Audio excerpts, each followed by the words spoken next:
Assalamualaikum warahmatullahi wabarakatuh. Alhamdulillah wassalatu wassalamu ala rasulillah Sayyidina Muhammadin wa ala alihi washabihi jama'in, amma ba'd. Sahabat moderasi Islam Sulawesi rahimakumullah. Bagaimana urgensi niat dalam ibadah atau dalam perbuatan kita? Niat dalam Islam memiliki tempat yang luar biasa, menentukan segala ibadah dan perbuatan kita. Ini didasari dari ayat Al-Quran. Allah berfirman, "Wabillahi minasyaitonir rajim, wa ma umiru illa liya'budullaha mukhlishina lahuddin." Ayat ini menunjukkan bahwa apapun yang kita lakukan itu dipersembahkan hanya Allah semata. Itulah sebabnya ketika kita melafazkan niat, mengucapkan niat ataupun mencetuskan niat dalam hati, selalu tujuan akhirnya kita tutup dengan lillahi ta'ala, mukhlishina lahuddin.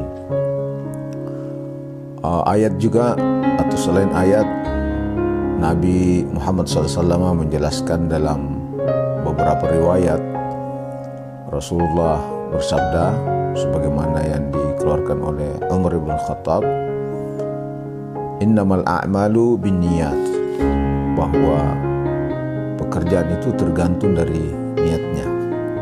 Dari ayat dan hadis ini kemudian para ulama fikih mengeluarkan satu kaidah yang sangat populer, yang termasuk dalam kaidah 5 asas kaidah fikih, bahkan menempati urutan pertama dari kaidah-kaidah tersebut, yaitu al-umuru bimaqasidiha. Segala perbuatan itu bergantung dari maksud dan tujuannya. Dari pengertian ini, niat, oleh para ulama menjelaskan bahwa niat secara bahasa itu al-azmu ala syai'. Al-azmu ala syai' artinya mengerjakan sesuatu dengan keteguhan hati, meneguhkan satu pekerjaan untuk dilaksanakan. Dari sini kemudian dalam pandangan istilahi, menurut ahli fikih, niat itu adalah qasdut ta'ati wa taqarrub ila Allah Ta'ala bi ijadil fi'li awil imtina' anhu.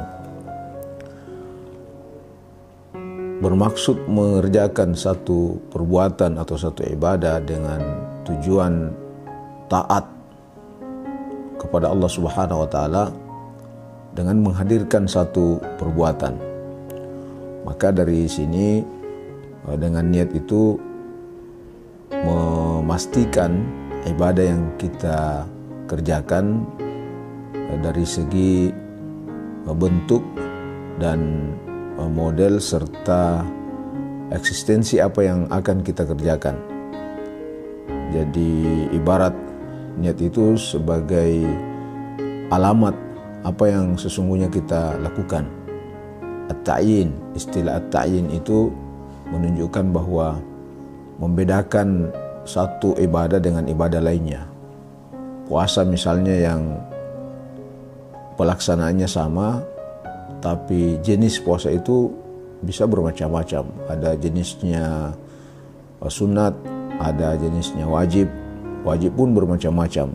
Ada wajibnya karena nazar dan lain-lain sebagainya. Maka ketika itu perlu diperjelas kita melaksanakan satu ibadah itu, jenis ibadah itu seperti apa. Salat juga demikian. Ketika kita melaksanakan salat 2 rakaat misalnya, salat 2 rakaat itu banyak modelnya. Bisa 2 rakaat duha, bisa 2 rakaat hajat, bisa sunnah qabliyah, ba'diyah, dan seterusnya. Nah, yang kedua fungsinya niat itu adalah at-taqarrub ila Allah. Jadi dari niat selalu kita tutup dengan lillahi ta'ala. Artinya tujuan dari apa yang kita kerjakan, target utamanya adalah bagaimana mendapatkan ridha Allah Subhanahu wa taala. Karena itu dari niat yang dicetuskan oleh seseorang boleh jadi menjadikan satu perbuatan itu menjadi berkualitas. Maka ada kaidah mengatakan rubba amalin kabirin tusaggiruhun niyah wa rubba amalin sagirin tukabbirhun niyah. Tidak sedikit ada pekerjaan yang besar pahalanya tapi kemudian menjadi kerdil karena niatnya bermasalah. Tapi sebaliknya rubba amalin sagirin tukabbirhun niyah.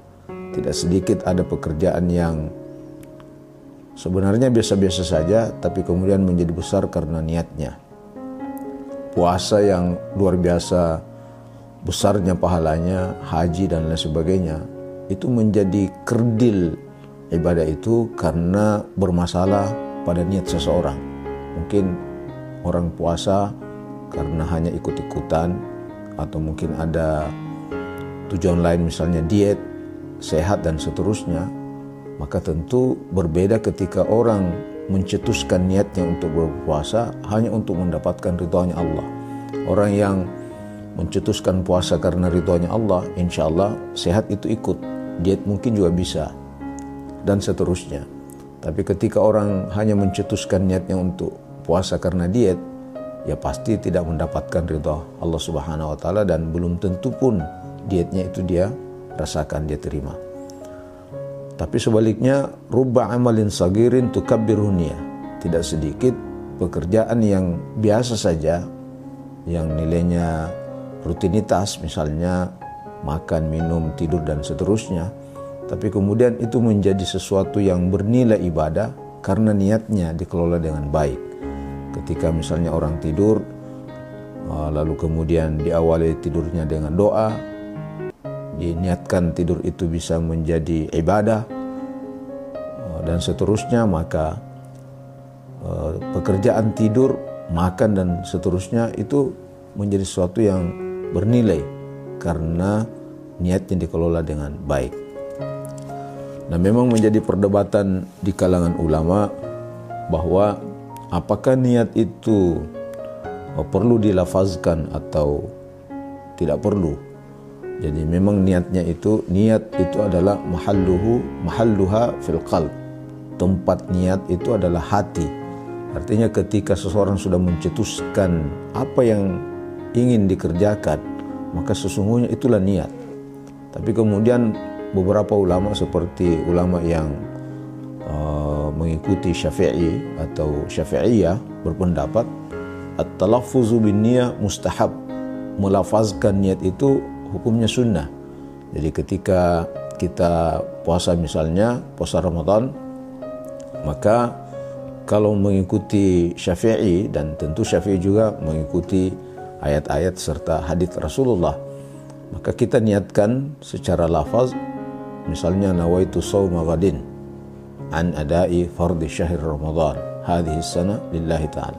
Saya berniat untuk puasa besok. Kenapa disebutkan ini? Karena Nabi juga pernah bersabda, "Man lam yubayyit an-niyah fala siyama lahu." Siapa yang tidak berniat pada malam hari, maka besok itu tidak ada puasanya. Artinya seorang berpuasa harus sudah meniatkan pada malam hari.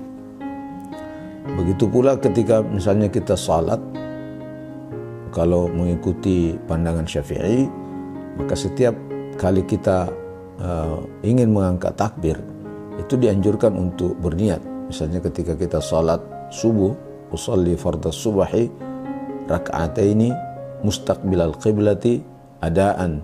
Kalau kita makmum, adaan makmuman lillahi ta'ala. Ini dijelaskan oleh para ulama-ulama, terutama yang tergabung dalam mazhab Syafi'i.